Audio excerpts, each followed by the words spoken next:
கருப்பு மூக்கடலை குழம்பு எப்படி வைக்குதுன்னு பார்க்கலாமா? இது ரொம்ப நல்லாயிருக்கும் சாப்பாட்டுக்கு. ஈஸியான முறையில் வைக்கலாம். அது எப்படி வைக்குதுன்னு தேவையான பொருட்கள். கருப்பு மூக்கடலை இதை மாதிரி எடுத்து நைட்டே ஊற வச்சுருங்க. இதை மாதிரி ஊற வச்சுட்டு காலையில் எடுத்து பார்த்தா ஊறிட்டுருக்கோம் பாருங்கள். காலையில் பார்த்தா எப்படி ஊறி இருக்கு பாருங்கள். அதை எடுத்து கழுவிட்டு ஒரு குக்கரில் போட்டுருங்க. கொஞ்சமாக உப்பு போடுங்க. குக்கர் போட்டு ஒரு 3 விசில் 4 விசில் வெந்துடும். இப்போ புளி எடுத்து ஊற வச்சுக்கோங்க. அந்த குழம்புக்கு இதை மாதிரி புளி ஊற வச்சுருங்க. இப்போ பாருங்கள் மூக்கடலை வெந்துடுச்சு. இப்போ 3 விசில் தான். மூக்கடலை எப்படி வெந்துடுச்சு பாருங்கள். 3 விசில் விட்டாலே வெந்துடும். அதை இறக்கி வச்சுட்டு இப்போ என்னென்ன காயின்னு பார்க்கலாம். கத்திரிக்காய், முருங்கைக்காய், மாங்காய், தக்காளி, வெங்காயம். இப்போ எல்லா காயும் இதை மாதிரி அலசிக்கோங்க தண்ணியில் போட்டு. தக்காளி வெங்காயம் பொடிசாக கட் பண்ணி வச்சுக்கோங்க. இது மாதிரி மிளகாய்த்தூள், மஞ்சாத்தூள், உப்பு.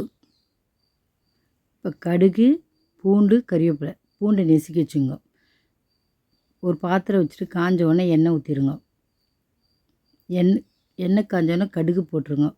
பூண்டையும் அதிலே போட்டுருங்க நெசுக்கி வச்சுக்கிறது. இப்போ வெங்காயம். பூண்டை நல்லா வதக்கிட்டு வெங்காயம் போட்டு வெங்காயம் சேர்த்து வதக்கிடுங்க. இதுக்கு நல்லா வதக்கணும் இல்லை, பாதி வதங்கினா போதும். இப்போ தக்காளியும் சேர்த்துட்டு அதையும் ஒரு வாட்டி வதக்கிட்டால் போதும், ரொம்ப வதங்க வேணாம். இப்போ கறிவேப்பிலை.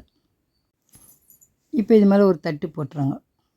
அவ்வளோதான், வதங்கிடுச்சு. இப்போ எல்லாம் பாருங்கள் லைட்டாக வதங்கிடுச்சு. கரண்டில் ஒரு வதக்கிட்டு இப்போ கத்திரிக்காய் சேர்த்துருங்க. அதில் கத்திரிக்காயும் ஒரு வாட்டி வதக்கிடுங்க.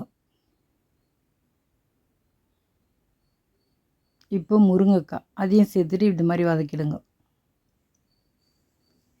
இப்போ மூக்கடலை அவிச்சி வச்சுக்கிற பாருங்க, அதை எடுத்து அதில் சேர்த்துருங்க. சேர்த்துட்டு இப்போ புளி கரைச்சி வச்சுருமா, அதை வெடிக்கட்டி வச்சுக்கோங்க பக்கத்தில்.